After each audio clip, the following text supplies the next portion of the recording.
뭐고 기철이가 안 자고 뭐하노?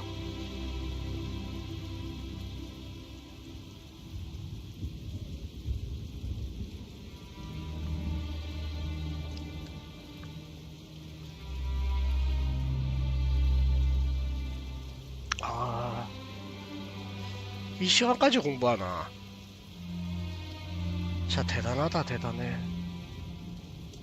피곤일이 40분 남았네. 할만하나, 공부?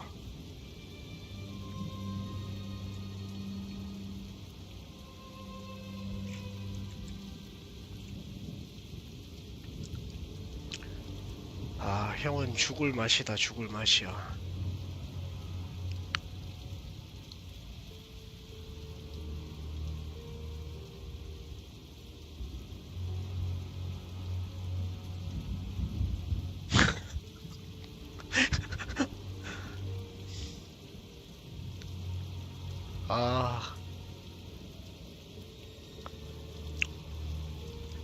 아, 이제 형도 이제 내년 또 일자리 알아봐야지, 이거. 계속 또, 이거 할 수도 없고.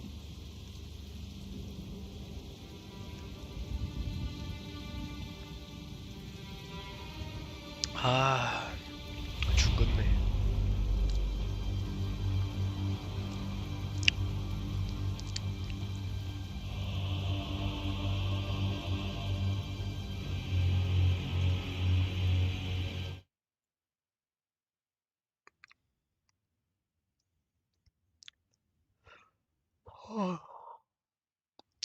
게임 소리 시끄러워 죽겠네, 이거.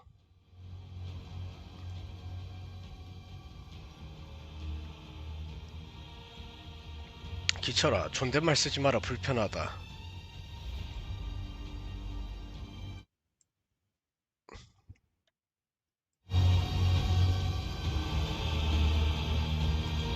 잠만. 소리 좀.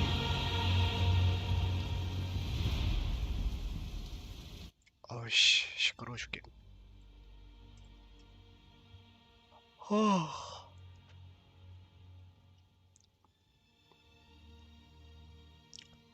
형 또 내년에 일해야 된다.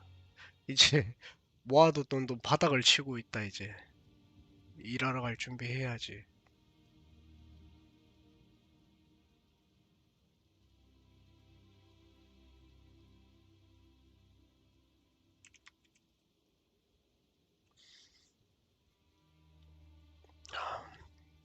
내일 뭐고 주말이가 뭐 안 하나?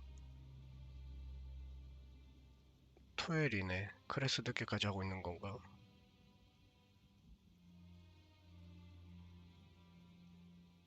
아, 아, 아유, 아유, 아유,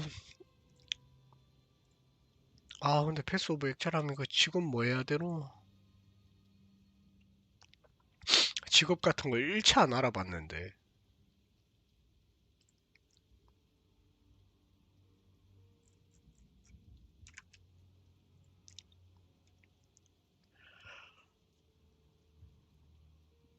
아유, 아유, 아유, 아유, 이거 자다 깨가지고, 이거, 게임 시작하자마자 달리겠다고, 뭔 개고생인지, 이게.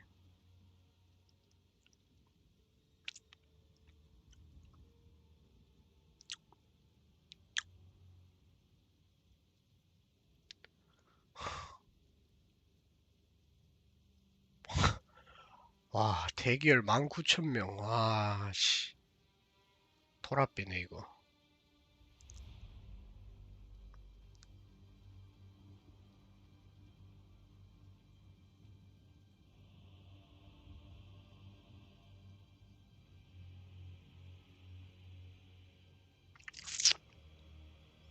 그래도 텍스처 질감 좋네, 게임.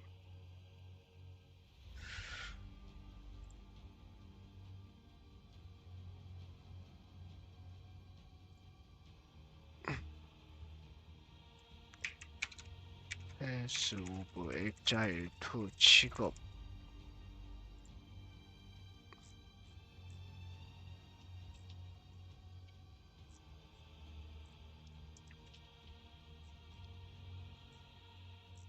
음.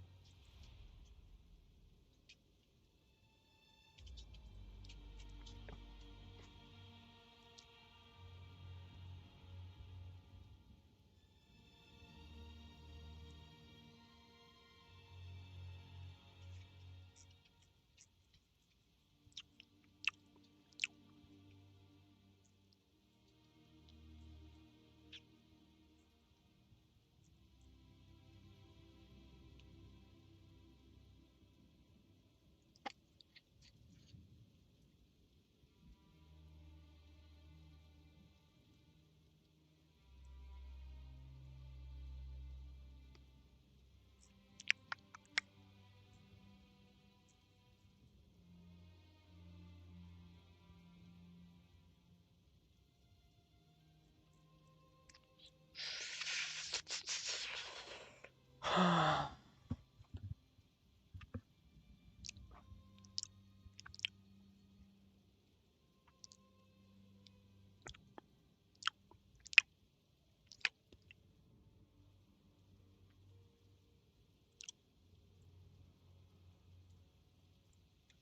패스오브엑자일2 직업.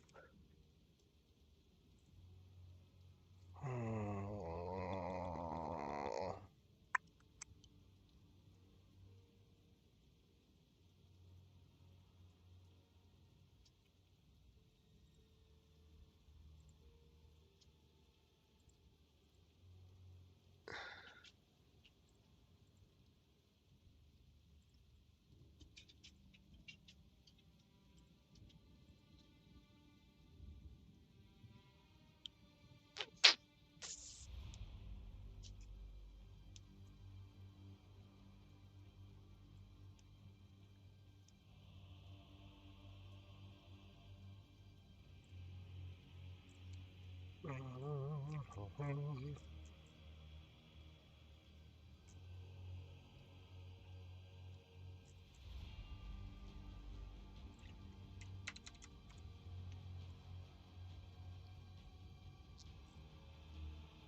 아, 이거 지금 뭐 해야 되냐?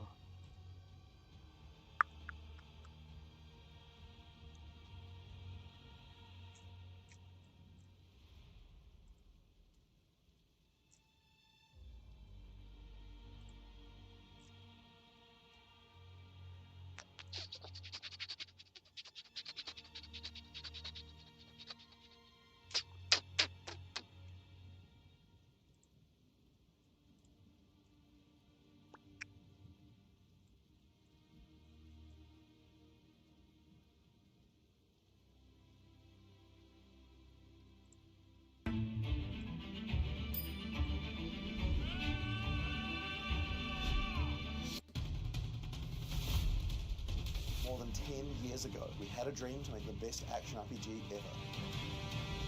Made with all the lessons we learned from Here We Won, and with the passion from our talented team, we believe Path of Exile 2 is the realization of that dream. We want to thank you for being on the journey with us so far. And to think, this is just the beginning.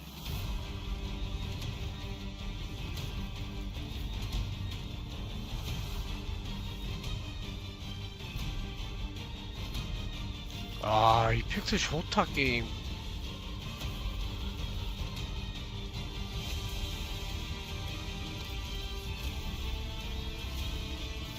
존내 재밌겠네.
와우.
존나 재밌겠다. 준이 재밌겠다.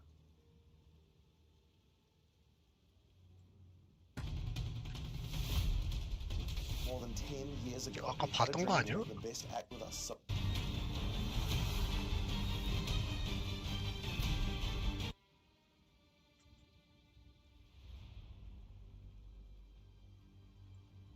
Sir, just what?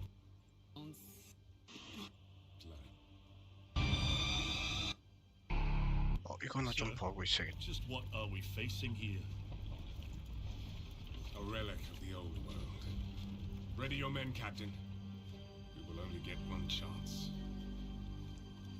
And remember, when you hear the whispers, call for help. Do not attack.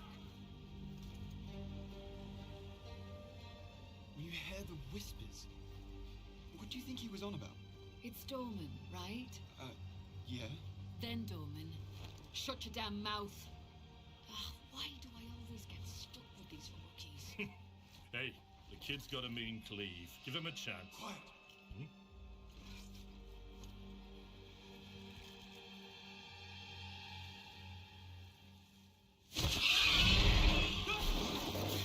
씨발 뭐 디아블로보다 더 잘 만들었노.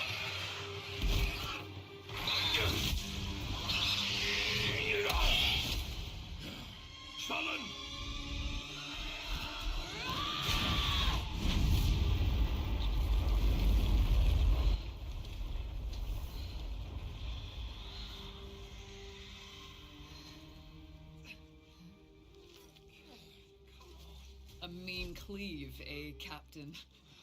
Rookie can't even lift his own sword. Captain Oren? Captain?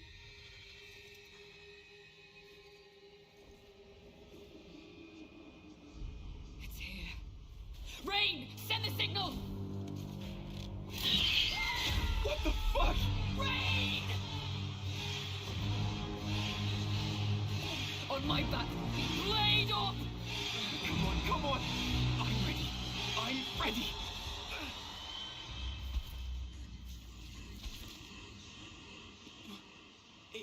It's a man.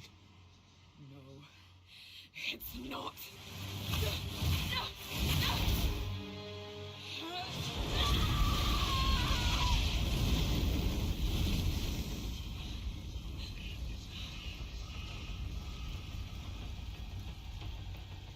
Run.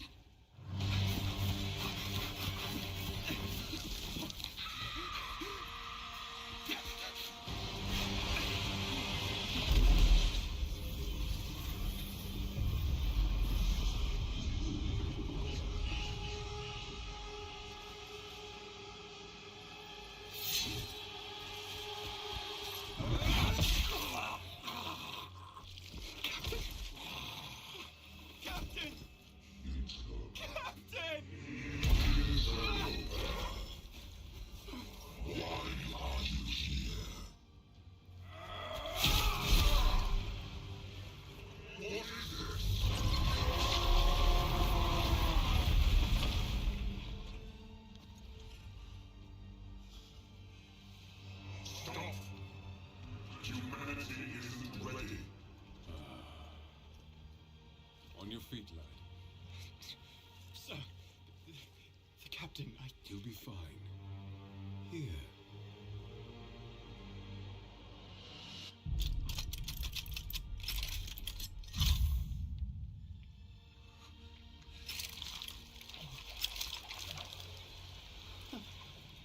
What is this?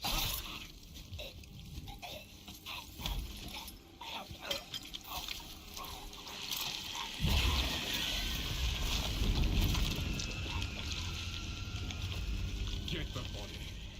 Stop. Mortal. It can still be contained. You don't know what you have unleashed. Your kind no longer control this world. We cannot destroy your body, it's true.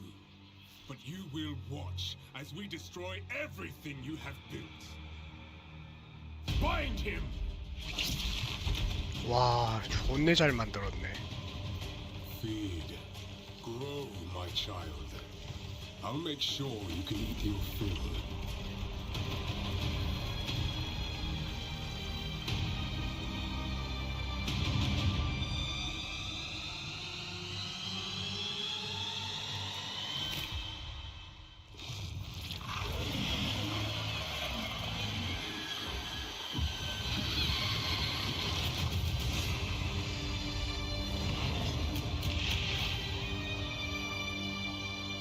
Oh, shit.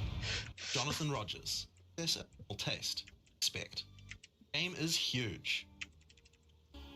And yet, bound to one another. The continuation of life must be protected at all costs. Some have said, my methods are brutal. To this, I say, there can be no salvation without sacrifice.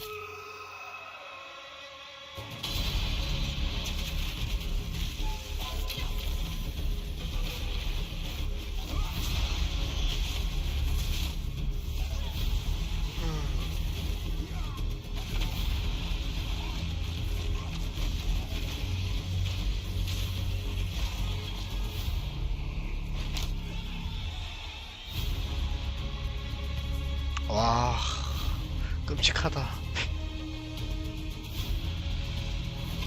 노트 끔찍하네.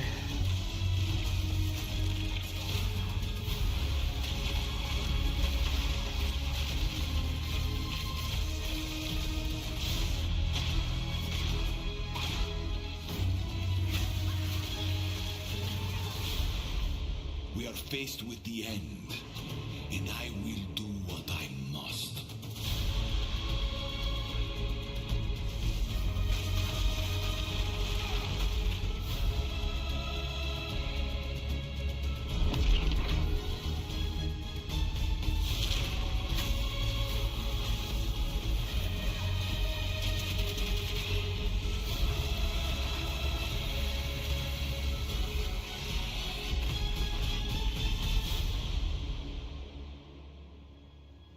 Those who obsess with death,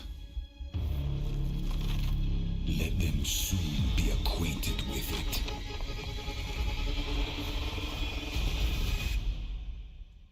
Now, as you just saw, even in early access, Path of Exile 2, that monsters are mute. This is going to be a big any sources of corruption. But the Count of Ogham, tempted by promises of power, intends to harness it once more. The dead are rising. Monsters are mutating. And madness is spreading.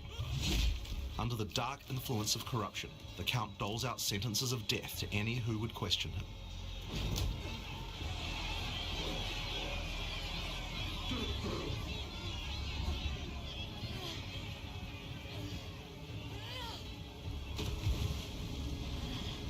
And this is where you find yourself at the start of PoE 2. Explore the dark forests of Ogham, traverse the barren plains of the Vesteri Desert, and delve into the jungle ruins of Utsal, an ancient Vaal city. There are challenging monsters, hidden runes, lost camps and treasures, roaming merchants, and of course, unique bosses. No two areas are the same. it falls to you to track down the seed of corruption, the source of all this devastation. On the way, you'll face fearsome monsters, meet strange characters, forge unlikely bonds, and uncover lost civilizations. But first, you'll need to pick a class. Now, Early Access will initially have 6 classes available. Let's have a look at them. The Monk is a fast and furious melee fighter. He dashes in and out of combat and has mechanics that involve building up and keeping momentum. Like all classes in PvE2, you'll want to use a wide variety of skills to mix and match different combos. To get new skills, you will first need to find skill gems. Using a skill gem will open the gem cunning menu, which shows all the active skills available in PvE2. You can choose an existing skill to level up, or choose to engrave a new one. Since this is a level 7 skill gem, even if you pick a new skill, it will immediately be level 7, so there's no harm in trying out something new. The Monk primarily uses the quarterstaff. There are 3 schools of martial arts: lightning, ice, and wind. But don't think you have to stick to just one. The best combos are going to involve mixing elements of all 3. Let's try Killing Palm. Like many monk skills, this can be used to quickly take advantage of a specific situation. If there's an enemy on low life, you can use Killing Palm to dash to them and kill them instantly. This will provide a power charge. Then we can use a different skill to consume that power charge for a much more devastating attack. The Monk also has powerful combo skills. Tempest Bell, for example, is a skill that places a giant resonating bell. Hitting the bell causes it to ring, dealing damage to all enemies around it. You can also do things like freeze or shock the bell, which will add elemental damage to the strikes. The Monk also has a variety of abilities to empower his staff. If an enemy is close to being stunned, you can use Staggering Palm to punch them down. After that, any attack you do will shoot out wind projectiles. There are 21 active skills for quarterstaves, so this just scratches the surface of the options that you have. By endgame, you'll be dashing from pack to pack, spewing projectiles and obliterating screens of enemies with huge combo attacks. Now, if you like a style of melee that's a little slower but hits much harder, then the Warrior is for you. He pounds the ground with big chunky attacks and can shrug off the hits of small enemies with large amounts of armor. Even though the mace slams are slow, you never lose control. Longer attacks can be retargeted as you go, and if you find yourself committed to a long attack, you can dodge roll out of it at any time. Among the skill option for maces, you will find a variety of slams, fire attacks, war cries, and shield skills. Here, I'm going to slam the ground, rending it apart with lines of fire. Any slam skill will then cause these fissures to erupt with lava. I can even run through them with a skill like Stampede to do huge amounts of damage. The Warrior can also use war cries, which can empower your next skill. Seismic Cry, for example, will double any slams from your next attack. The Stampede counts as a slam, so I can double that for even more craziness. If you want to go a little faster and be a little more defensive, equip a shield. In PoE2, you can raise your shield at any time to block all damage from the front, even spells. While holding up your shield, your stun meter will build as you take damage, so be careful. If it reaches 100%, your stance will break and you will be vulnerable. Some enemies also have unblockable attacks, which are indicated by this red flash. If you see one of these coming, make sure to dodge out of the way. Using a shield also gives you access to shield skills, like Shield Charge, which allows you to charge towards enemies and stun them. While charging, you're also blocking the whole time, so you have full damage immunity from the front. The Warrior also has access to totems. Some totems have built-in abilities, like Shockwave Totem, which can be placed to stun nearby enemies and trigger aftershocks like those from the Earthquake. But you can also get Ancestral Warrior Totems, which allow you to use any slam skill in your repertoire. This is a meta skill, which means that it's a skill you can put other skills into. I can take a slam like Sunder and socket it into my Ancestral Warrior Totem. Now when I summon him, he'll sit there and slam the monsters from a distance. There are 20 active skills for maces, so there's a lot more to try out, but by endgame you're going to be dropping hammers from the sky, leaping fearlessly into combat and separating the very earth you stand on. Time for some ranged attacks. The Ranger is primarily about the bow, but we wanted to make sure that she feels agile as well. In PoE2 you can shoot while moving. Combined with all the skills the Ranger has that allow you to jump around, you will have a lot of mobility in combat. Bow skills have a variety of lightning, poison, ice, and physical attacks. Lightning attacks bounce around between targets. You can also stick lightning arrows in the ground which explode when hit by the bouncers, or electrocute enemies to take them out of combat. Ice attacks allow you to slow and freeze enemies to keep them away from you.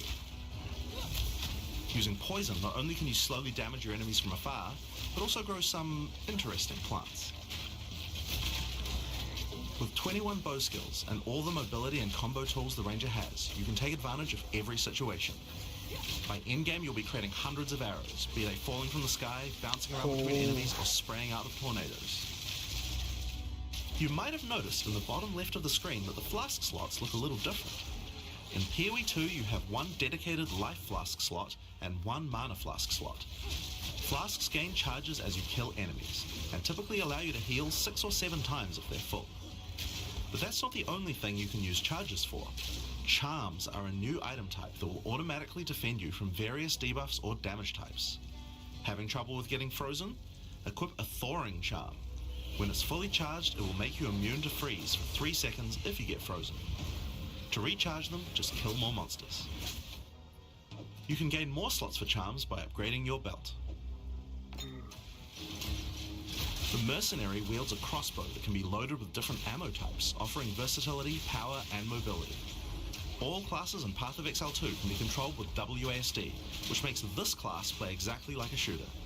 For the crossbow, you will find skills that work like shotguns, sniper rifles, assault rifles, and even grenade launchers. But not only that, there are a wide variety of more interesting elemental ammos too. It's very fast to switch between ammo types, so long as you already have them loaded, which makes the mercenary able to combo abilities together for devastating effect. Use Glacial Bolt to create walls of ice to separate enemies, then switch to fragmentation rounds to explode the ice, dealing massive AoE damage. If I come across an armored enemy, I could use armor-piercing rounds to break their armor, and then high-velocity rounds to take them down. Or perhaps I could fire a gas grenade to poison enemies before detonating the cloud with an explosive shot for massive damage. If you want to call in some suppressing fire, you can summon artillery ballistas. These have a minimum range, so you'll want to prepare your position carefully before moving in. There are 22 active skills for crossbows. By endgame, you'll be calling destruction down from the sky as you load the battlefield with grenades and pepper your enemies with your automatic shotgun.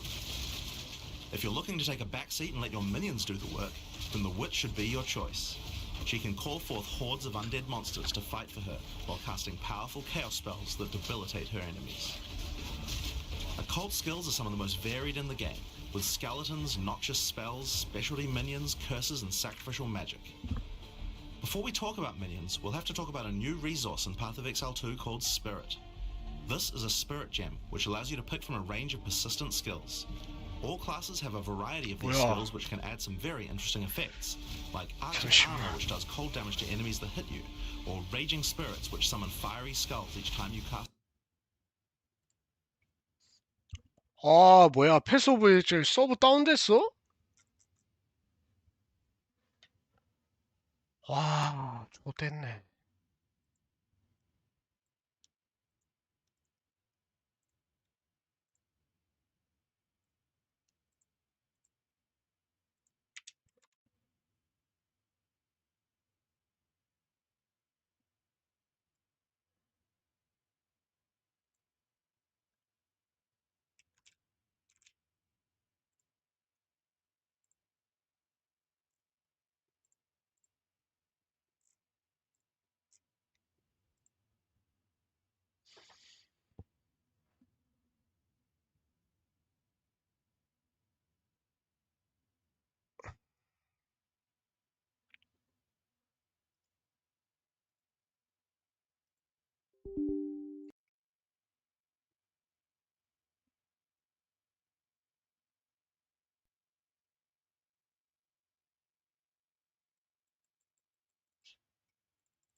뭐, 기다리다 보면 되겠지.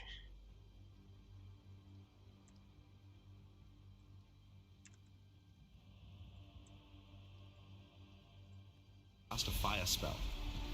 For the witch though, we'll want to be using our spirit to create permanent minions. These minions will be revived automatically when they die, so you don't have to worry about resummoning them all the time. Here I'm using the skill screen to allocate which minions I would like in my horde. You can see the spirit cost of each one. Skeletal warriors are cheap but weak, useful for tanking damage and distracting enemies. But I want more heavy hitters in my army, so I'm going to unsummon some warriors and instead add skeletal arsonists. Permanent minions come with special active abilities called command skills. You can order these guys to detonate your own minions for even more damage and area of effect. If you want a bigger army, you'll need a scepter. This new weapon type is imbued with even more spirit, allowing you to summon even more friends. And if you want an even bigger army than that, you can take advantage of corpses to summon true hordes of minions. But what can a witch do while her army is at work? Well, she has a range of chaos spells to spread disease amongst your enemies, or bone skills to impale them. Or, you could curse them to make them weaker so your horde can take them down. There are 25 active occult skills. By the endgame, you will be the leader of a fearsome army of the dead, consuming everything in its path. The sorceress bends the elements to her will, using them to unleash devastation on her foes. This classic spellcaster weaves a flurry of elemental magic from afar. The elemental skills have everything you might expect and more. Fireballs, icy explosions, lightning storms, you get the idea. Each spell is unique and has many different ways to build and combo with others, even between different elements. For example, Flame Wall conjures a burning line that not only damages enemies, but also empowers all projectiles that pass through it. If you place a wall and fire lightning sparks through it, they'll gain extra fire damage. It's a good idea to take advantage of the ability to automatically swap weapons when you use certain skills. Having a special staff with bonuses to fire skills and another with bonuses to lightning skills can really power up a combo like this. The sorceress can also take advantage of powerful trigger gems. For example, you could grab the Cast and Ignite gem and use it with Firestorm. As you ignite enemies, a counter will go up in the top left corner. When it's full, a Firestorm will automatically be cast at the enemy that was ignited. There are 25 active elemental skills. By endgame, you'll be firing off projectiles left and right as you rain down elemental storms on your foes. Now, those are the characters that will be available at the start of Early Access, but we will be adding 6 more character classes with just as many skills and options as these. There's a lot more to come. There's one more important thing to mention about skills. Even though we talk about them as belong to each class, in reality there are no restrictions. You can use all these skills on any class so long as you have the attributes. For example, a Poison Ranger might want to try out using Occult Curses to increase her poison damage, or a Monk might want to trigger Elemental Ice Walls to use with his Glacial Cascade combo. The possibilities for cross-class combos are practically unlimited. We're looking forward to what kind of things you guys might find. Now, Path of Exile is a game known for build customization, and we haven't even scratched the surface of what is possible yet. So let's talk about support gems. Path of Exile 2 has a system of support gems that can be combined with your active skills to dramatically change the way they work. If you find a support gem, then right-clicking it will open up this screen. Here you will find a variety of recommended support gems for each of your skills that you can pick between. For example, this is a multiple projectiles support gem and can be used to add multiple projectiles to any skill. Normally when you fire a grenade it'll look like this. But if we add multiple projectiles, then you get 3 of them. Once you have the gem, you can also freely move it between any of the skills on your character. If you want to have a multi-shot sniper rifle instead, then simply move the gem over to your high velocity round skill. Generally speaking, if it sounds like a support gem should work with a skill, then it will work. So it's a good idea to experiment. Note that you can only have one of each support gem on your character, so you'll want to think carefully about which supports can be used best with each skill for maximum damage. Now, if you want to stick to the recommendations, you should have a perfectly good time. But if you want to experiment a bit more, then uncheck that recommended button and you can see the full list of supports that will work with your skill. There are hundreds of support gems to choose from, and even we don't know the results of all the possible ways these can interact. Each skill can have up to 5 supports socketed into it, and if you're clever you can come up with some pretty interesting ideas. Now all of this is just scratching the surface. You can make frost vortexes, break people's armor, make minions explode, make skills repeat, make enemies set each other on fire, cull enemies or pin them to the ground. Supports let you drastically change the behavior of your skills and create your own unique build, or at least follow someone's OP build guide. So, speaking of builds, let's talk about one of the most iconic Path of Exile systems, the passive skill tree. Yes, it's huge. There are over 1,500 nodes on there. Now, a lot of people open the tree and can get a little intimidated at first, but try not to be scared. There are lots of options, but at its core, it's pretty simple. Each level you get 1 point to put into the tree. Each class starts at a different location, but they all share the same tree. Around your section of the tree, you'll find relevant bonuses for your character. You should be safe in the knowledge that there aren't many wrong choices here. Almost all the starting nodes will be useful for your character in some way. But if you do happen to make a choice you regret, you'll be able to respec any nodes you've taken by spending a little bit of gold.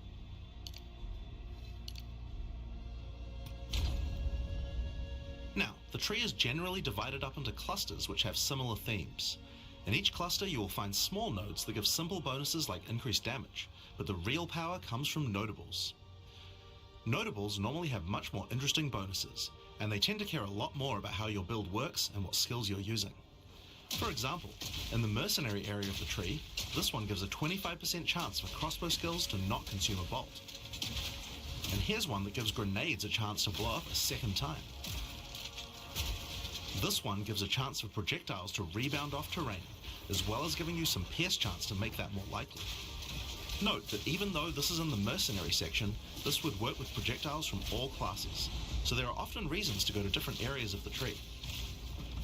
In order to get between these clusters, you will generally have to allocate nodes in the attribute highways. Attribute nodes allow you to pick which attribute you would like to use, so it's very easy to get points for any attribute that your gear might need. You can change which attribute these nodes give you for half price at the respec vendor. In addition to notables, you will also find even larger passives called keystones. Keystones have both an upside and a downside, and often require changing your entire build to design around them. A great example is Giant's Blood, which allows you to wield two-hand weapons in a single hand, but doubles the attribute requirements of them. You can use a two-hand mace with a shield, or even dual wield them. Or how about Mind Over Matter, which makes all damage go to your mana pool first before your life pool, but you lose 50% of your mana regen. Skills like these can be tough to build around, but if you're up for the challenge, they can be very rewarding. As we showed you earlier on the Sorceress, you can swap between weapon sets on the fly as you use certain skills. One of the new features in Path of Exile 2's passive tree is that you can choose to have your passive tree change as you switch between weapon sets to take advantage of specific bonuses on the tree. For the Sorceress, you might want to change between fire and lightning specialization. Or you could switch between one hand and a two-hand setup in order to be able to block boss attacks while following up with heavy hits from your bigger mace.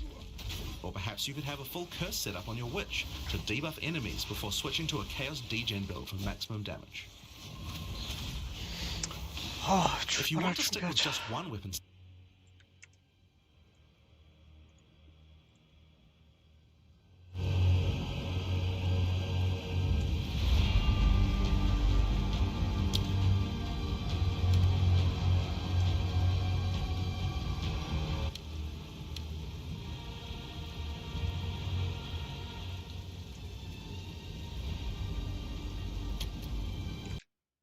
아씨 게임을 꺼버리냐.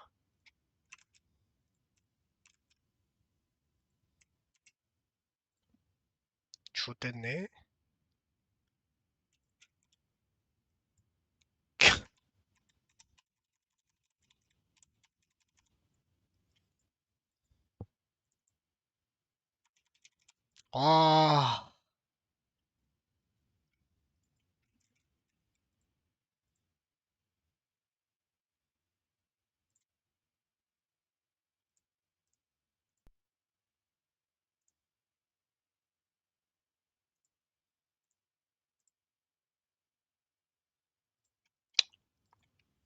아, 사이트 터졌네요.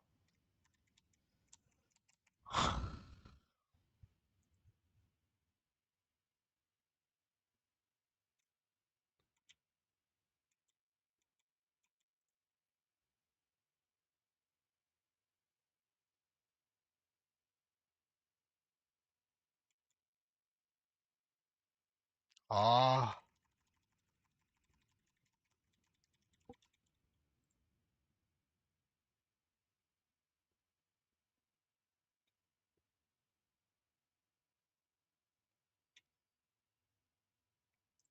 아, 거짓말.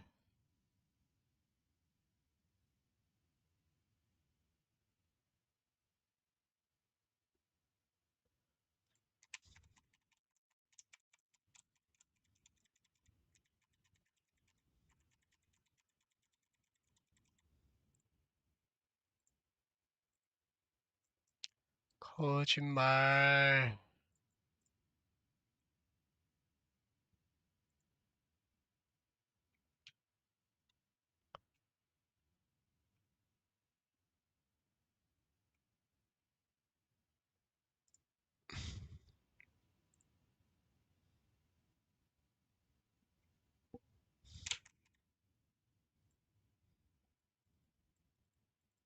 아, 진짜 너무하네, 정말.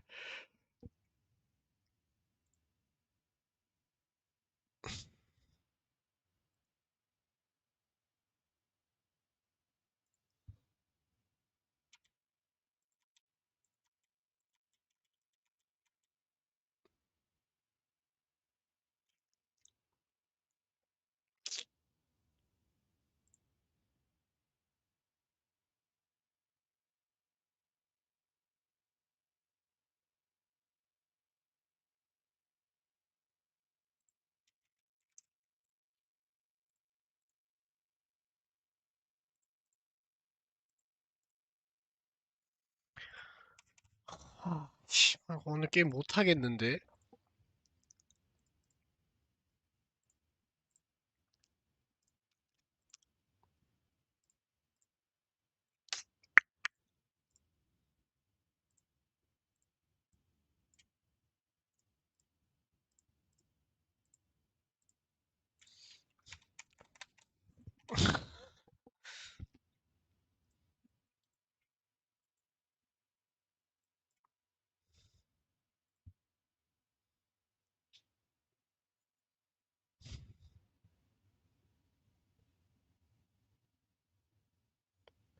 아니, 인간적으로 얼리 액세스 키 3, 그 인원수만큼은 열어야 될 거 아니야. 서버 터질 걸 대비해가지고. 개 같은, 아이씨.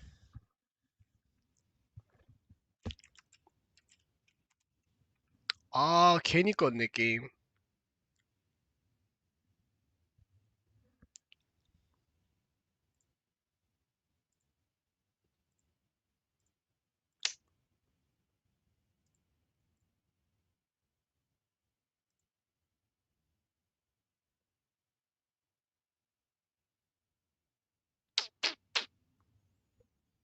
음.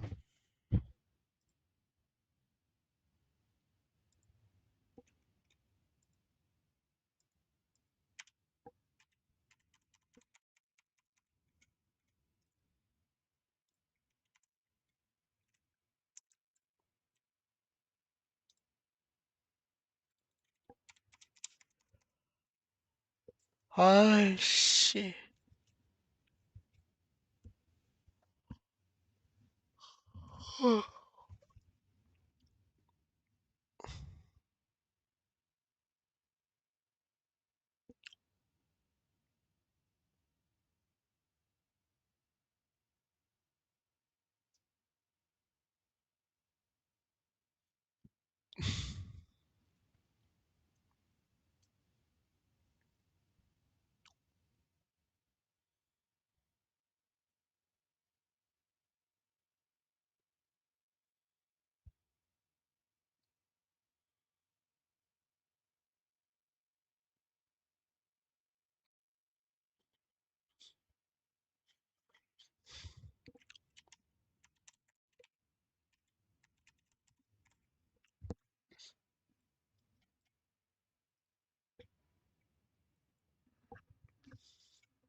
게임 좀 제발.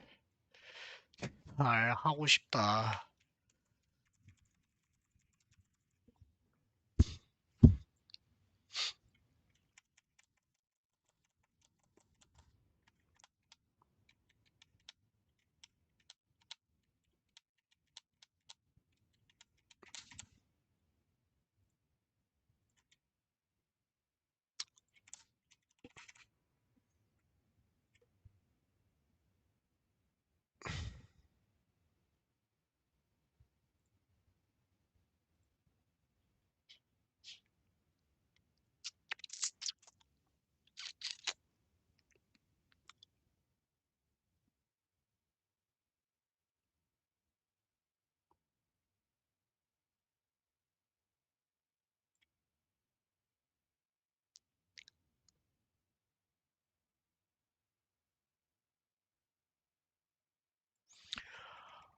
춤님.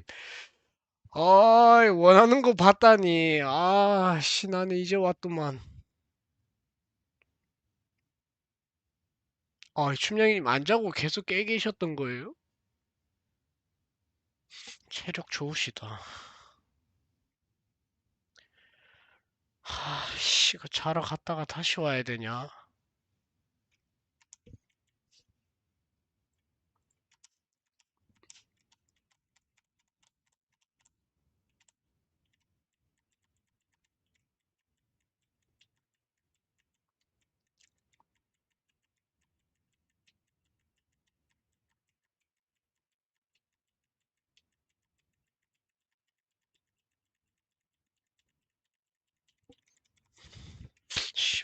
될 때까지 한다. 열릴 때까지 한다. 뭐 자고 있다가 이렇게 앉아서 자고 있다가 열리면 들어가자.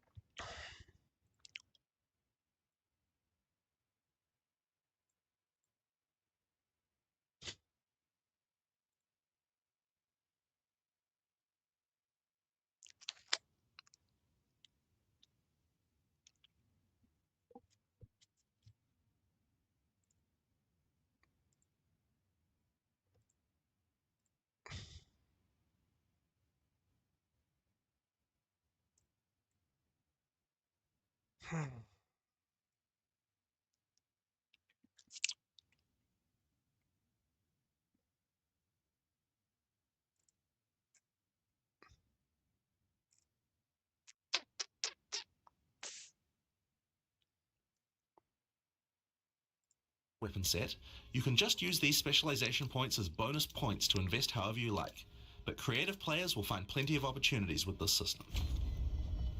You can get weapon specialization points throughout the campaign from optional bosses and quests. For example, if I manage to defeat the Crowbell, I'll get a weapon specialization book. There are lots of other permanent boosts available from the campaign too. On the map you can see icons that indicate the many optional encounters you can find. Some of them have permanent character boosts, and others have powerful items. If you're having trouble getting past a boss, it might be a good idea to explore and see what you can find. For example, if you defeat Blackjaw the Remnant, you'll gain a permanent increase to fire resistance. One of the most important finds are spirit boxes. You can find the first one here. 저혈당은 약 없어요. 무조건 그냥 당 있는 거 먹으면 되는 거예요. 따로 약 챙겨 먹어야 되는 거 아니고. And every class will find a use for them. So make sure you hunt down these upgrades. There's one in each act. Now we haven't even talked about the most important element of character progression, items. That's why we're all here, right? Items in Path of Exile can be broken down into 4 rarity groups: normal, magic, rare, and unique. One of the things you're going to want to do as you play through the campaign is upgrade the items you find, and you can do that with currency items. An Orb of Transmutation will allow you to upgrade a normal item to a magic item with 1 mod. You can then apply an Orb of Augmentation to add a 2nd mod, then use a Regal Orb to add a 3rd mod, and upgrade it to a rare. Finally, you can use some Exalted Orbs to add more mods to your rare to a total of 6 mods. One of the things we think is really important is to make these options available to use as you play.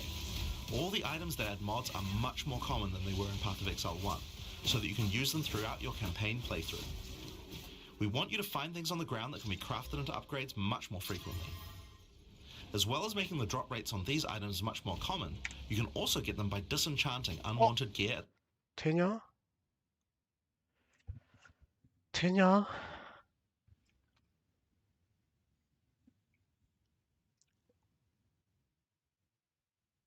제발 서버 좀 열려주면 안 돼?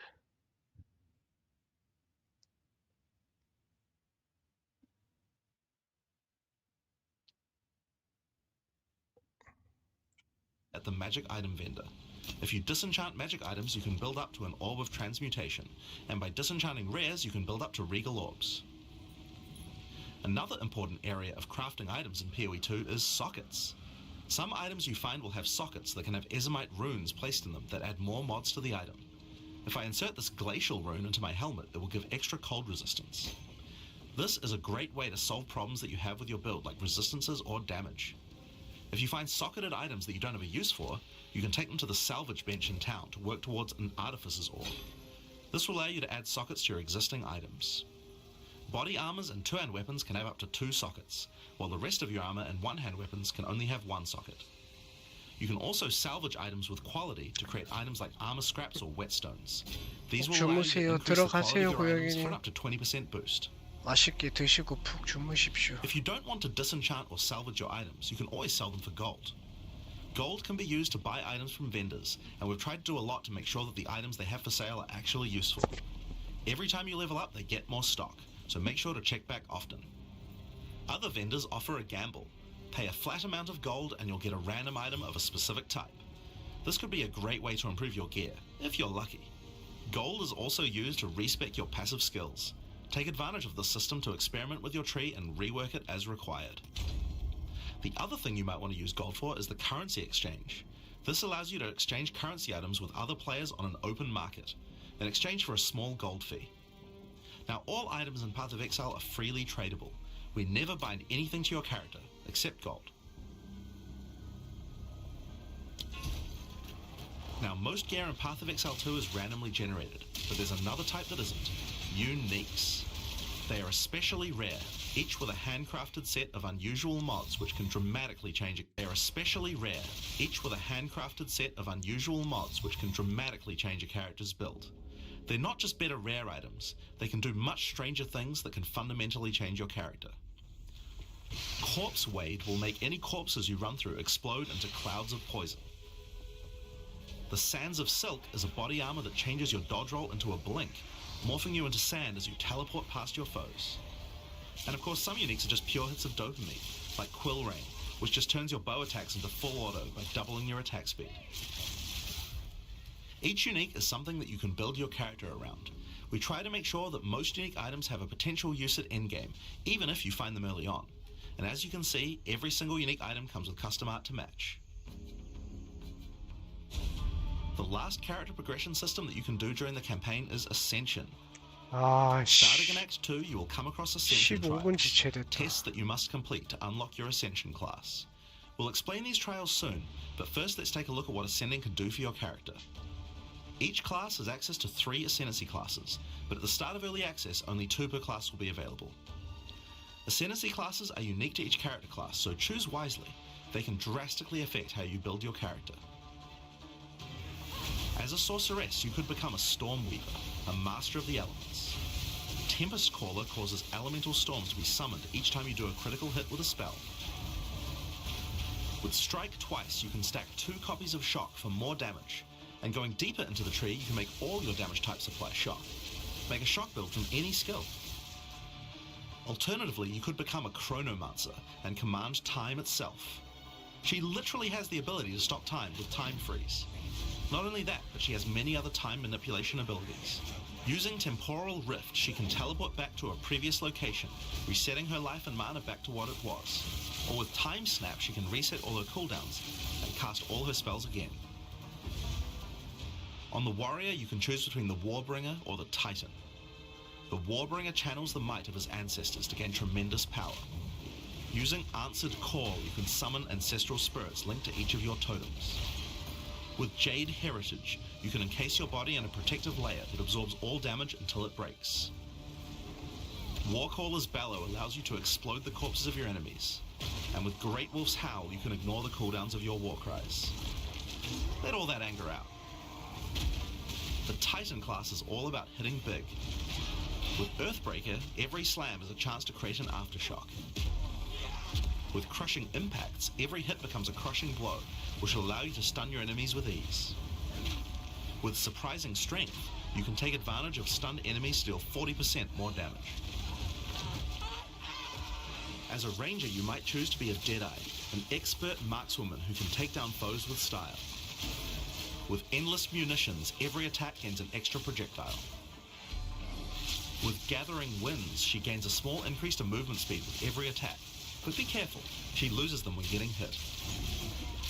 With Eagle Eyes, she will never miss, allowing you to stop wasting all those passive points on accuracy. 아, 미치겠네. 복구가 안 되네. 아, 씨.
아, 여전히 안 되네. 아, Alternatively, you could become a Pathfinder, the master of flasks and poison. She can choose from one of several throwable concoctions, allowing her to spend her flask charges to throw explosive bottles that deal various types of damage. A bleeding concoction will make your enemies bleed, while a fulminating one can shock your enemies, allowing you to do extra damage. Contagious contamination allows her to spread poisons between her foes, while overwhelming toxicity doubles the number of stacks they can be infected by. Running assault allows her to move much more quickly while firing, while relentless pursuit makes her totally immune to being slowed by enemies. The witch can ascend into the Infernalist or the Blood Mage. As an Infernalist, she can summon a loyal Hellhound companion. The Hellhound sets enemies on fire, as well as taking a percentage of the damage if the Infernalist gets hit. With Pyromantic Pact, you can turn your mana into Infernal Flame. As you cast more spells, the flame builds up, and if it overflows, you'll take damage. Using Bringer of Flame, you'll want to make sure you keep the flames topped up. While your Infernal Flame is above 30%, all damage from you and your minions will ignite enemies. She can also transform into a literal demon. While in demon form, she takes an increasing amount of damage, but her cast speed and damage increase rapidly as well. So if you're planning on transforming into a demon, make sure you stack a lot of life recovery. She can also become a Blood Mage, a master of life and energy. All Blood Mages must pay the price of making skills cost life as well as mana, but in exchange, every monster they kill will drop life remnants, which allow them to quickly gain back that life. With Crimson Power, she can gain large amounts of extra life, and with Vitality Siphon, she can use her spells to leech life back as well. Once you've got a significant amount of life, you can use Gore Spike to make your critical hits deal incredible amounts of damage. A monk who is in tune with the elements might become an Invoker. With Elemental Expression, the Invoker will create waves of elemental power each time he does a critical strike. With Faith as a choice, you gain the ability to meditate, allowing you to double your energy shield. Choose between I am the Blizzard or I am the Thunder to specialize in cold or lightning. And I Shall Rage will allow you to turn into an unbound avatar. Each time you apply a status ailment to an enemy, you gain Unbound Fury. When you have enough, transform into an avatar to deal way more damage and inflict even more elemental ailments. Some monks choose to reach into the darkness instead. The Acolyte of Chayula can exchange their mastery of spirit for darkness, a resource that can be utilized to both absorb and deal damage. The Shroud of Darkness will protect you from all damage incoming, but if you take Grasp of the Void, you will deal extra chaos damage from all the darkness you have. Their Dark Pact offers greatly increased resistances to chaos damage and can allow their mana leech to not only happen instantly, but apply to their energy shield as well. Another node you can take is Waking Dream, which allows you to see into the domain of the Breach Demons. There you will see the Flames of Chayula that can be taken to gain life, mana, and damage. The Mercenary has a job to do, but which job suits you? You might choose to become a Witch Hunter. Obsessive Rituals will give you a sorcery ward, allowing you to defend yourself against elemental hits in exchange for less defense against attacks. With Zealous Inquisition, your enemies have a 10% chance to explode on death. The chance is doubled against demons and undead. With Judge, Jury, and Executioner, your initial hit against enemies can deal up to 30% of their life and damage, if you're lucky. This is great for hunting powerful bosses. And with Witchbane, you can break your enemy's concentration, preventing them from casting spells as often as they would usually do. You could also choose to become a Gemling Legionnaire, enhancing your abilities by embedding gems directly in your flesh. Integrated Efficiency will give you extra skill slots. Thermatological Infusion gives you extra maximum resistances as you socket more and more support gems. Adaptive Capability allows you to use any color of gem without worrying about attributes, while Crystalline Potential adds extra quality bonuses to every gem socketed into your character. So those are the Ascendancy classes for the start of Early Access, but one thing we haven't talked about yet is how you ascend in the first place. Ascension in Path of Exile 2 requires completion of one of the Great Trials, which you'll find as you progress through the campaign. Each one is associated with one of the major cultures of Rayclast. Located in the Vasteri Plains are the Maraketh, a culture of rich tales and brutal traditions, who must do whatever it takes to survive in the desert. The highest position in Maraketh culture is a Sekima, and it is not a title given freely. All aspirants must complete the Trial of the Secumers, a grueling gauntlet that will test their strength, will, cunning, and patience. To enter, a warrior of the Maraketh must prove their worth by trapping the soul of a djinn in a coin, and you are no different. Once you have earned your coin, it may be placed on the relic altar to begin the trial.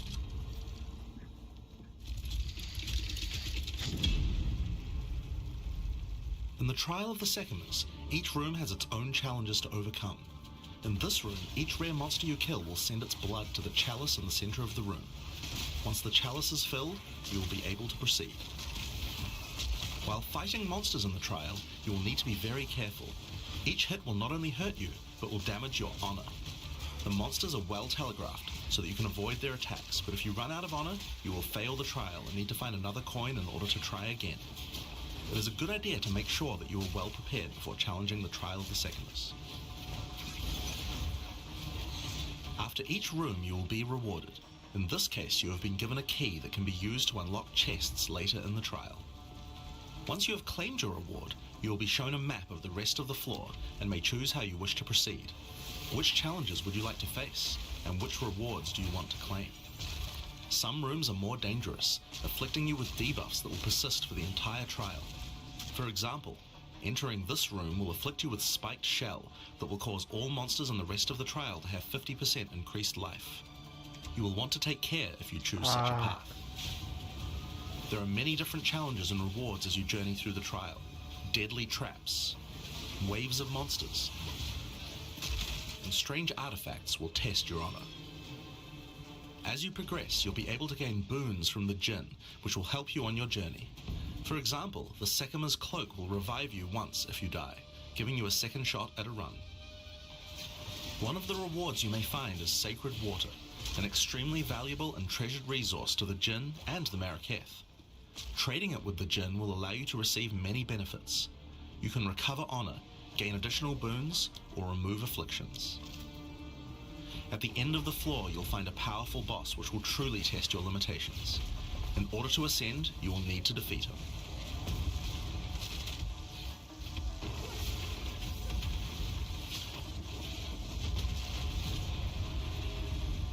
Having defeated the boss, you've earned the right to ascend. But first, the loot. The keys you have found may be used to open the various treasures in the vault at the end of the floor. We only have a single bronze key, so we'll just have to open one of these small chests. If you want to open the better ones, you'll need silver or gold keys. Let's use the Altar of Ascendancy.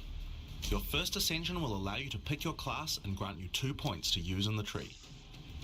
Now there are more floors and many more rewards that can be found within the Trial of the Secumers, but we'll save that for the section on the endgame. For now, let's talk about the second Ascendancy trial, the Trial of Chaos. In Path of Exile 2, you can choose whichever trial you like to earn your ascension. Each culture on Rayclast had their own methods to ascend. If the Trial of the Secumers is not your kind of playstyle, or you're finding it too difficult, you could try another. You can gain all your ascension points from just one, or mix and match them. It's up to you. For early access, we will have 2 trials as options, with a 3rd trial coming later for the full release. While exploring the Vaal jungle, you'll discover the Temple of Chaos. Before the Vaal embraced the science of corruption, their civilization worshipped chaos. This ancient trial was once used by the Vaal to test their high priests. A high priest of the Vaal must show willingness to risk everything to gain power. Entry to the trial requires a token from a strange entity known only as the Trial Master. For those in which he sees potential, he shall inscribe an ultimatum. Many have attempted these trials in search of greatness. Most have perished. Will you be able to defy the odds? Before you begin each chamber, the Trial Master will offer you a reward and a choice. Choose one of 3 tribulations to affect you through the rest of the trial. These modifiers might beef up the monsters, curse the player, or add environmental hazards like turrets or trap runes. In this case, we will be picking shocking turrets. As you enter the room, the Trial Master will fill it with hazards to test your commitment. In this case, you must destroy all the monsters that fill the room, while dealing with the lightning projectiles from the shocking turrets.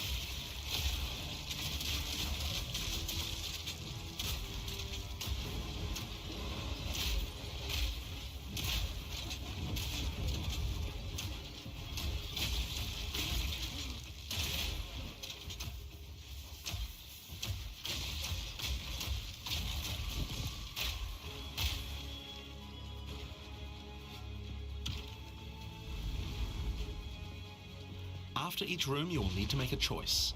Take the rewards you have earned so far, or go double or nothing. Increase your rewards, but take on more risk. Each tribulation you add is minor on its own, but they quickly stack on top of each other and can become overwhelming. There are many types of chambers in the trial. Each will test your resolve in different ways. This one simply requires you survive for a certain amount of time. Another requires you to escort the stone idol through the level as elevators full of monsters descend to attack you. Should you be able to get through the first 3 chambers, you will face your first boss. The order of the bosses is random, and combined with the tribulations you have selected, the fight will never feel the same. After defeating the boss, you may claim your rewards. Of course there are the items, but you also gain the right to ascend. If you already did the Trial of the Sycamores, then you can claim 2 more points to add to your Ascendancy class. Now it's possible to go much deeper. There are more bosses, rewards, and risks to take, but we'll talk more about that when we get to endgame. So how about we talk about that now? So far, I've only been showing you footage from the campaign, but some people would argue that the endgame is where the game truly begins. Something that happens almost every time a new action RPG launches is people saying, there isn't enough endgame content. Well, we want to make sure that in PoE 2 people don't feel that way, and we actually only changed our development priority for this recently. The first 3 acts of PoE 2 already take around 25 hours to complete if you're a new player. This is already a pretty significant campaign.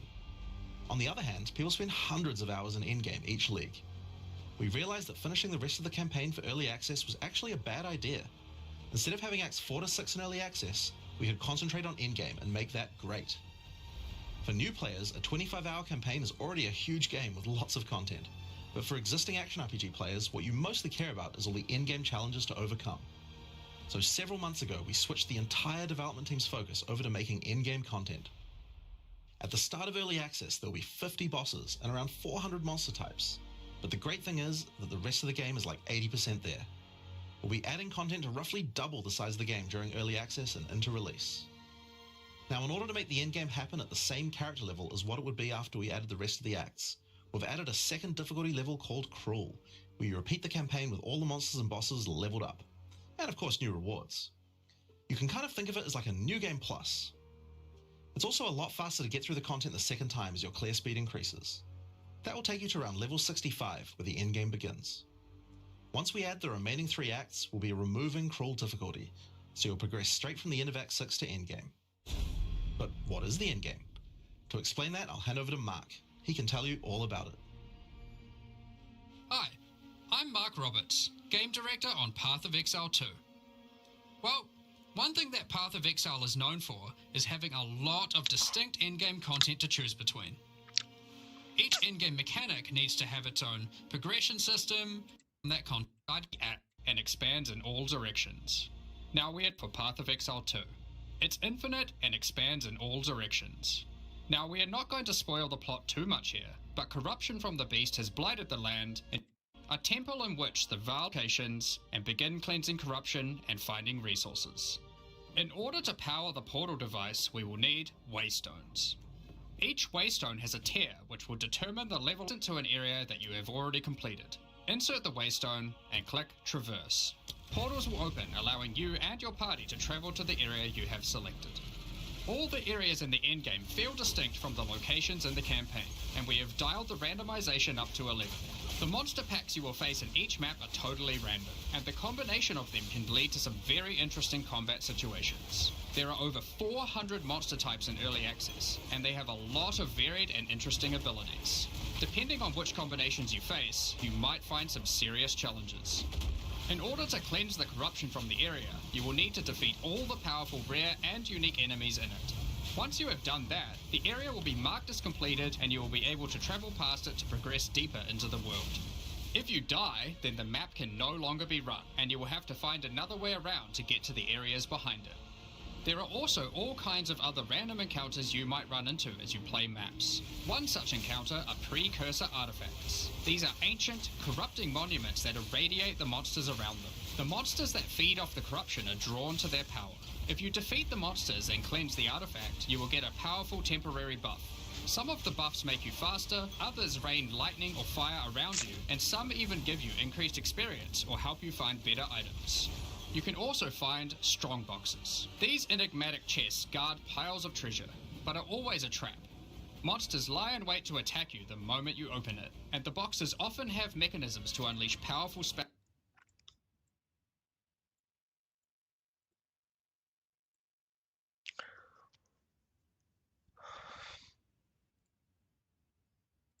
Or dangerous debuffs. There are different types of strong boxes containing different items, and you can even use your currency items to craft them on the fly, so you can optimize the contents. But be careful of opening one you can't handle.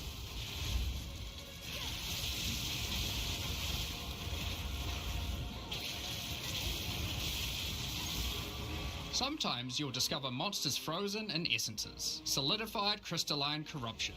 These dangerous monsters can be broken free. If you defeat them, the essence they drop can be used to upgrade normal items to magic items with a guaranteed mod from a category. For example, we could use this one on some boots to ensure a movement speed mod. Rarely, essences will also drop that allow you to upgrade magics to rares, adding the guaranteed mod.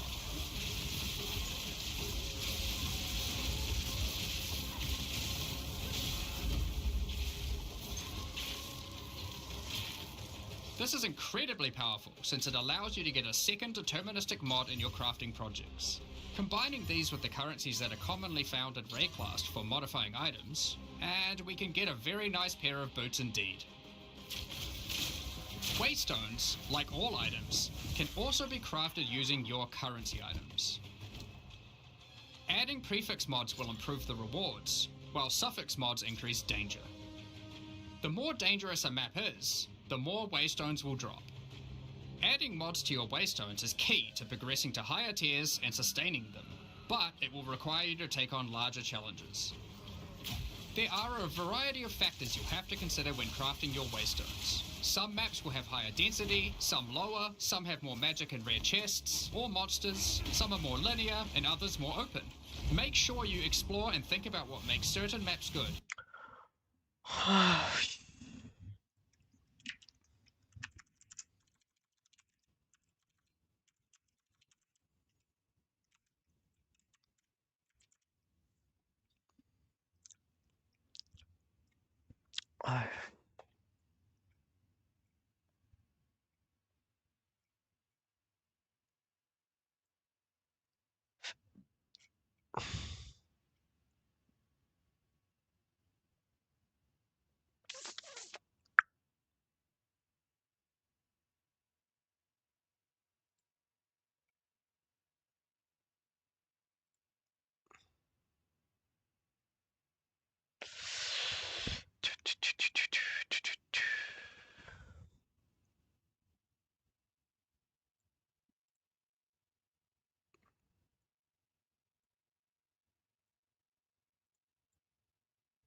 와, 미치겠네. 차로 가야 되나, 진짜. 아,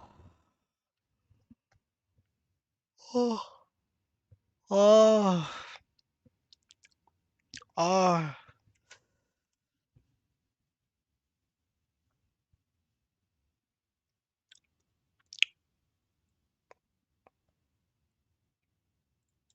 If you want to maximize your returns. As you cleanse corruption from higher and higher tiers of the Atlas, you will gain points that you can spend in the Atlas tree. This tree allows you to juice the danger and rewards of all areas in the endgame. You could increase the number of monsters, the number of rares, the number of precursor artifacts or strongboxes, even the quantity of item drops.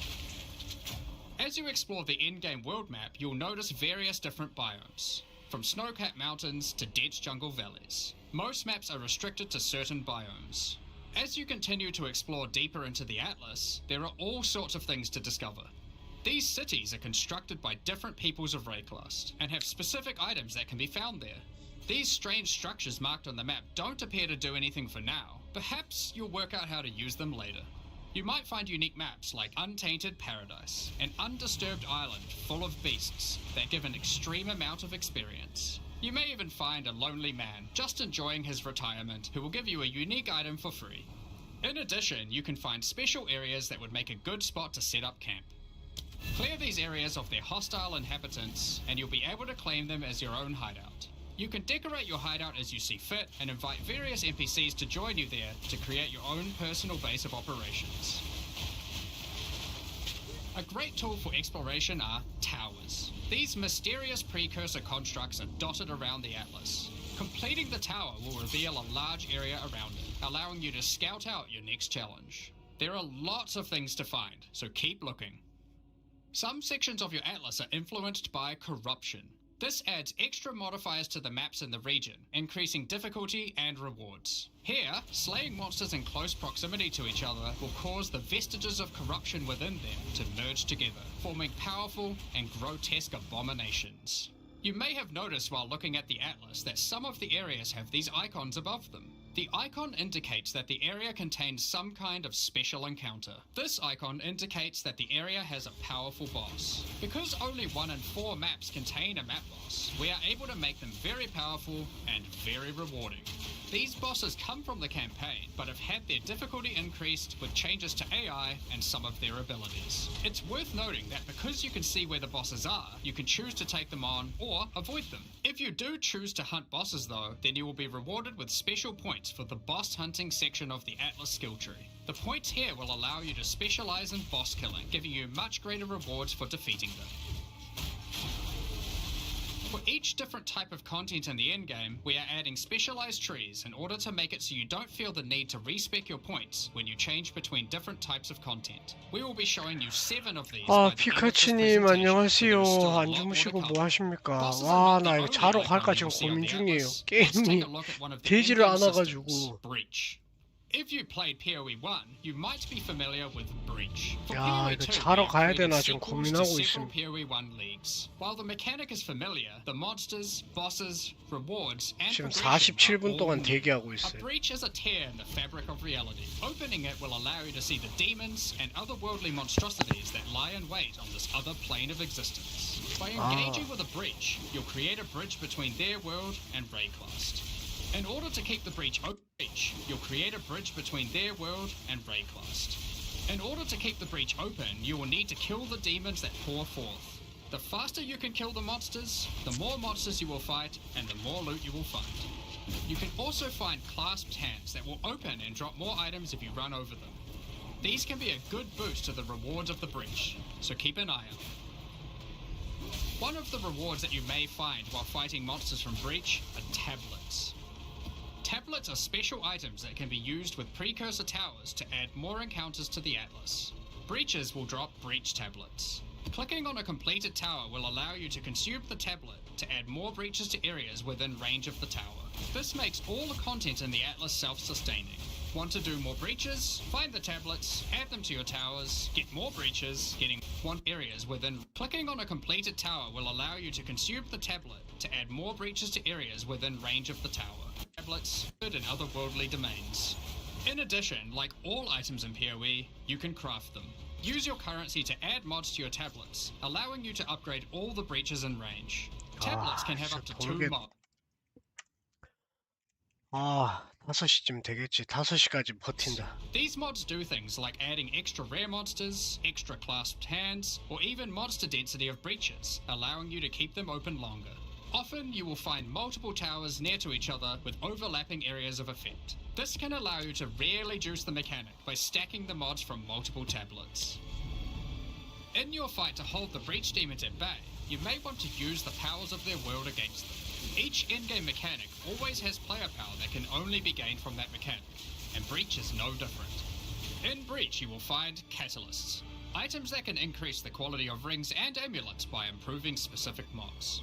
You can also find Breach Rings, a special base type that can have its quality improved by catalysts up to 50%. In this case, you could create a ring with around 170 life. Breach Rings can become some of the strongest rings in the game, giving you some good motivation to face the demon hordes. In addition, each in-game mechanic needs to have a pinnacle in-game encounter. While killing Breach monsters, you may find Breach Splinters. Collect enough of these and you'll be able to create a Breach Stone. Using a Vaal technology called the Realm Gate, you can use your Breachstone to access their domain and bring the fight to them. In this twisted domain, you will find nothing but a single massive breach. Triggering it will reveal hordes of breach inhabitants.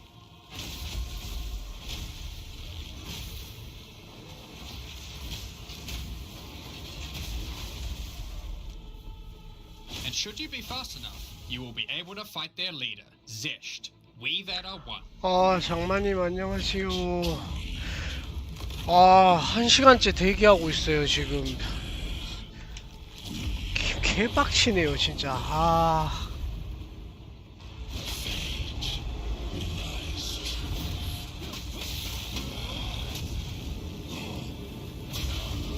존나 화딱지 납니다, 게임.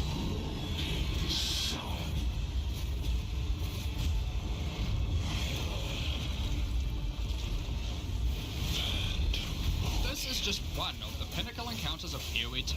We won't be showing the rest of them, so you will have to discover them for yourself. But rest assured, this is some of the hardest content we have ever made. 3시 반부터 that can only be found from them, but that's 기다리고 not all. 있는데. We still have the progression system. Defeating Zesht will give you points to allocate into the breach section of the Atlas tree. Allocating these points will make breaches and the breach domain even harder, but will give you more rewards. The small nodes will increase the difficulty of the twist, it adds more clasped hands, and you can up and Zesht at a higher difficulty, and some rewards from Zesht can only be found by increasing the difficulty of the twisted domain above certain thresholds.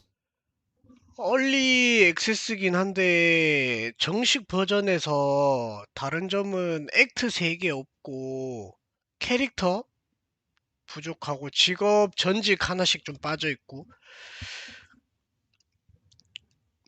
얼리 액세스 오픈이라고 보시면 돼요. 얼리 액세스로 6개월 동안 서비스 하다가 이제 정식으로 나온다고는 하더라고요. 땡빡친다, 씨. 1시간 반을 날려먹었네, Defeating Zesht at difficulty 4 will be a challenge indeed, but there are many more threats in Rayclast. Ritual altars are sacrificial sites built by the mysterious king in the mists. 아이씨, 이럴 때 늦잠 자가지고 한 5시쯤에 눈 떠가지고 딱 왔는데 서버 안 열렸네 해가지고 그때부터 기다렸어야 됐는데 뭔 씨 패스오브엑자일 시즌 한두 번 겪은 것도 아니고 이거를 왜 왜 정시부터 기다렸을까.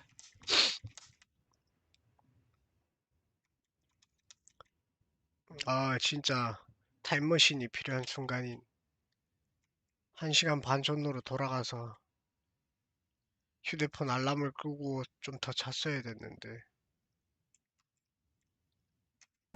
If you encounter this symbol on the Atlas, then you know that the area contains ritual altars.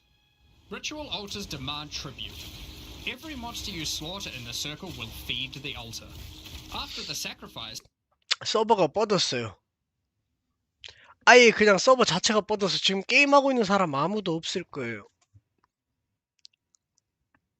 게임하고 있는 사람 아무도 없지.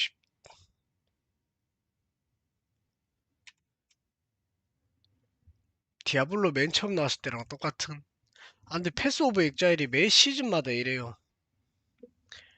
원도 시즌 새로 시작할 때마다 대기열 막 몇만 명 걸려가지고 게임하는데 30분 기다려야 되고, 그러니까 만약 4시 오픈이면 4시 반 뭐 이쯤에 들어가지고 이러거든요.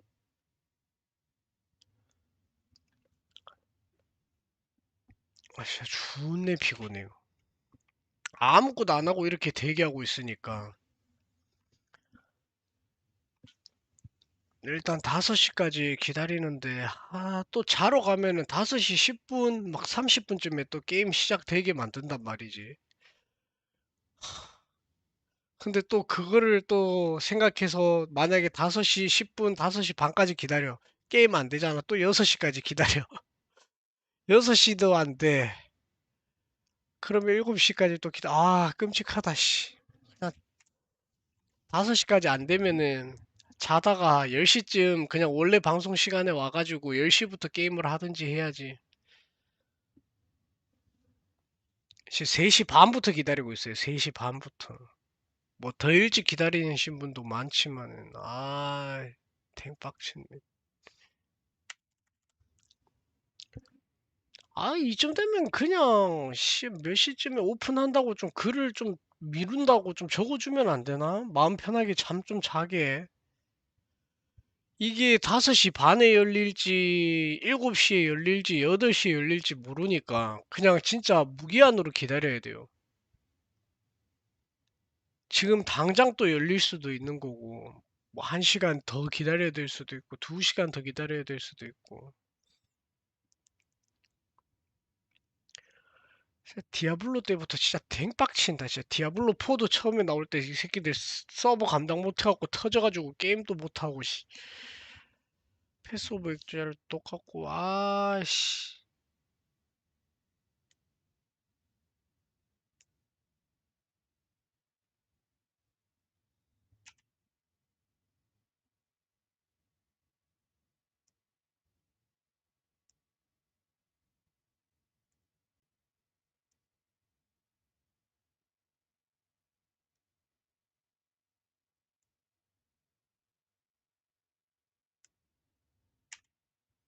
아.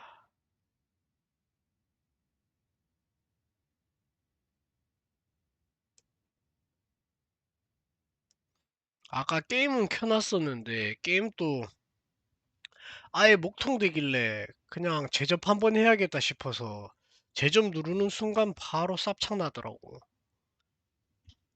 그냥 게임이라도 열심히 켜놓고 있을걸.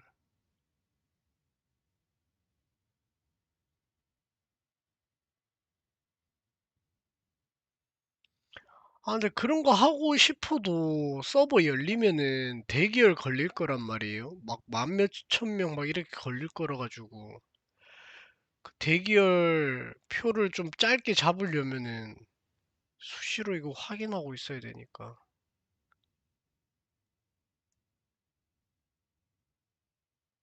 아, 이제 슬 될 때 됐는데. 아씨, 1시간 오바됐다, 얘들아. 이제 슬 될 때 됐잖아. 아, 제발.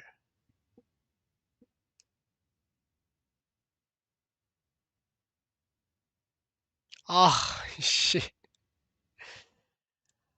아이씨. 아, 기다리는 사람 많은가 봐요. 서버 또 터지네. 5시쯤에 또 알람 맞춰놓고 오는 사람들이 있단 말이에요. 4시에 이제 서버 안 되는 거 보고 그냥 1시간 늦게 시작하자 싶어서 1시간 알람 맞춰놓고 자고 오는 사람들이 있으니까 그 사람 때문에 또 서버 터지네.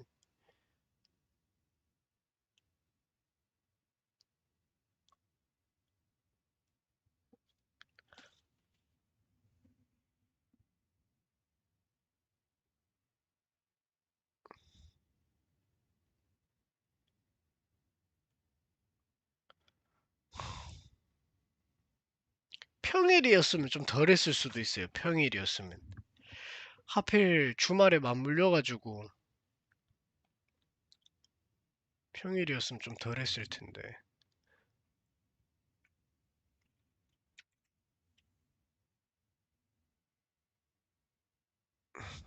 5시에 새로 고치면 한 번 더 누르고.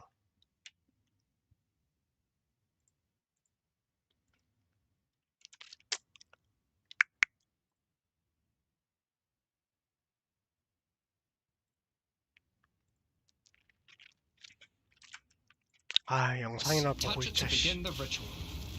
The monsters you just killed will be resurrected by the King of the Mist's dark magic, and you must fight to survive. The tribute you have offered to the altar can be spent to buy powerful items, but they can be expensive. To gain more tribute, you will want to find more 패스오브엑자일 altars. 1에 있던 거 그냥 Each 다 successive 들고 왔네. ritual you do within an area will spawn the 크기에 monsters 달라진 revived 건 by the 그냥 previous 그래픽이랑 ones, in addition to the ones you sacrifice next to it. 시급 By the end 차이인가? of an area, you'll be fighting a truly imposing number of foes, but will have a significant amount of tribute to spend. One of the rewards you can buy with tribute are omens. These are special items that allow for metacrafting. Crafting items that affect other crafting items. Have an item with good prefixes but bad suffixes? This omen will help you to remove the mods you don't want while keeping the ones you do. There are a bunch more of these with different effects, but we will leave them for you to discover. Now don't forget that Ritual will also drop tablets, which can be used to specialize into getting more rituals. 아, 안 If you 되네. want to get to the 5시, pinnacle boss of 5시 돼도 Ritual, 안 then you 되네. will probably want to use them. They can also be crafted to grant mods, 5시가 making 돼도 the 안 rituals 된다. more rewarding. The pinnacle encounter of Ritual is the King in the Mists. Feared by the Asmeri people, he is 5시가 돼도 안 되네. 아, 진짜. 털겠다.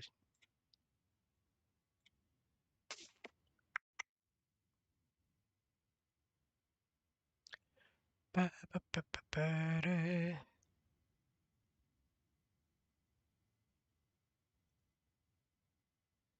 이런 거나 좀 보고 있을까? 보자.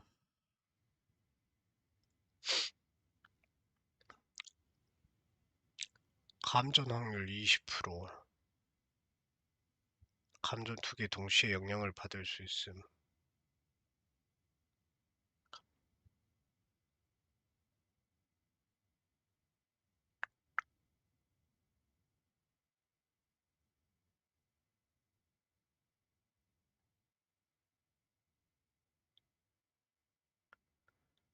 에이.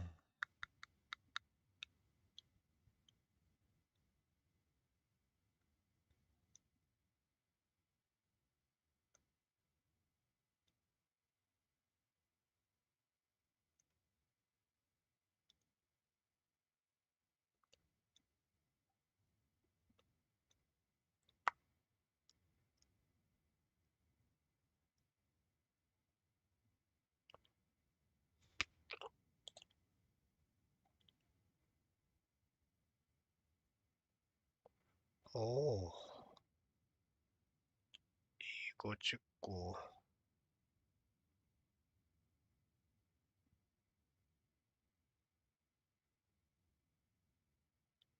둘.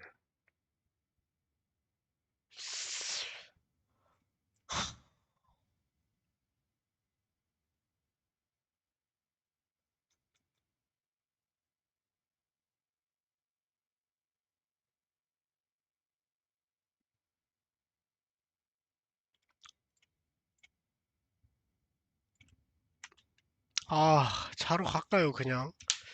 자고 10시에 올까, 그냥? 스타트 할까? 꺾인다. 포기를 할까?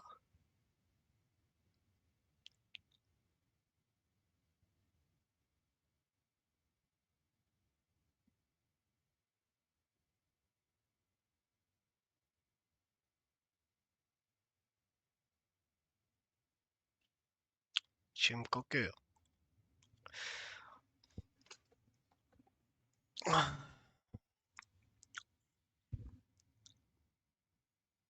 그냥 10시쯤에 와가지고 푸근하게 천천히 즐길까? 지금 가면은 그래도 한 4시간 정도 잘 수 있네.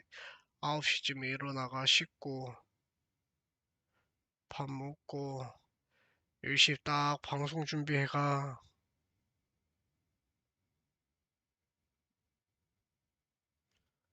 1시간 반을 이렇게 허비했는데. 장마님은 만약에 하면 직업 같은 거 좀 생각해 둔 거 있어요? 직업 같은 거 좀 생각해 두신 거 있습니까? 아, 해나 꺾인다. 꺾인다, 꺾여.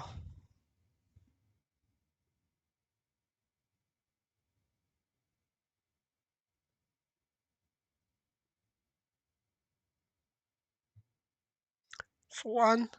아, 네크로맨서. 네크로맨서 나쁘지 않지.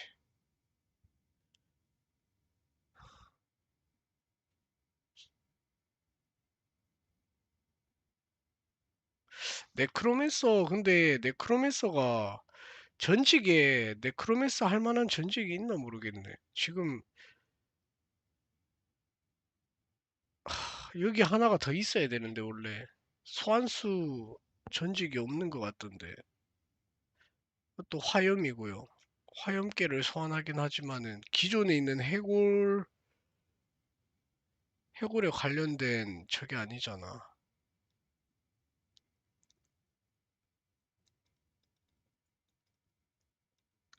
소환수 강화하는 전직이 아니라서 좀 애매한데.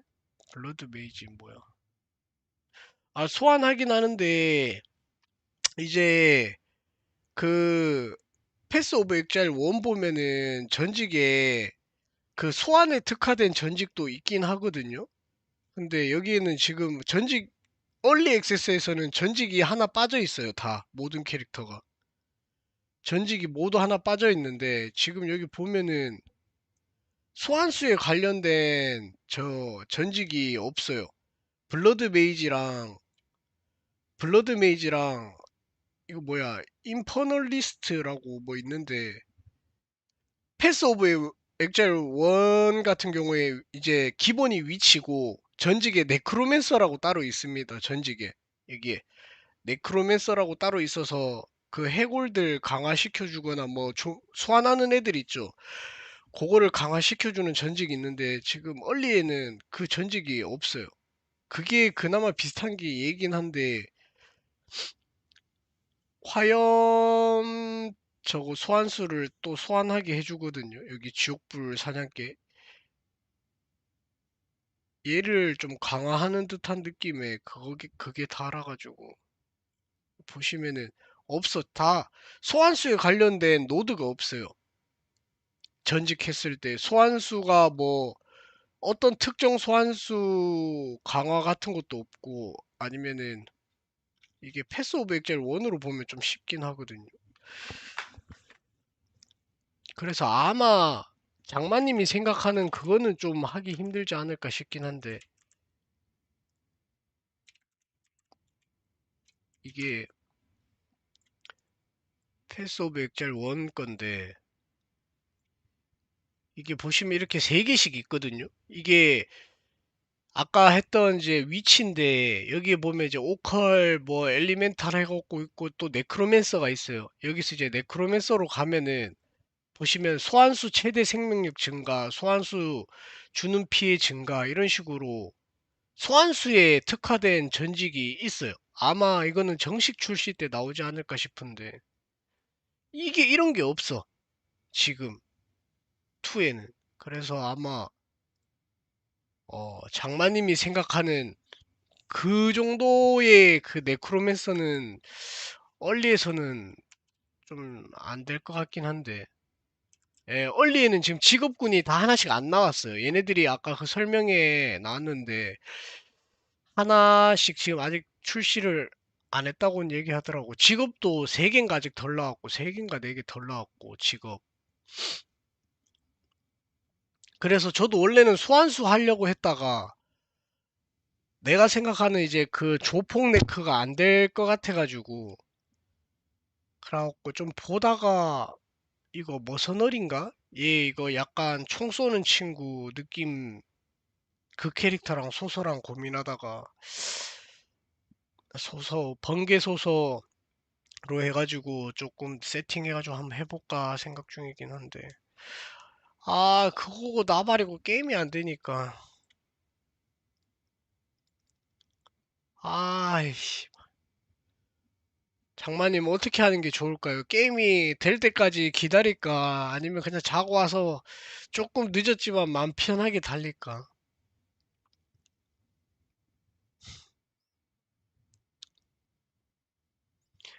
아, 근데 이랬는데 이게 갑자기 자러 갔는데 5시 30분에 될까 봐. 5시 반에 게임이 될까 봐. 근데 또 5시 반까지 기다렸어. 게임이 안 돼. 그럼 또 6시에 될까 봐 또 못하긴 하거든. 아, 포기는 해야 되는데.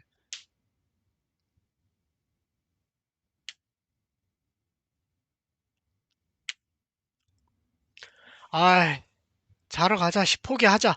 5시 15분에 돼도 내 운명이다. 어쩔 수 없다. 포기하자. 10시에 원래 방송 시간대로 해가지고 합시다.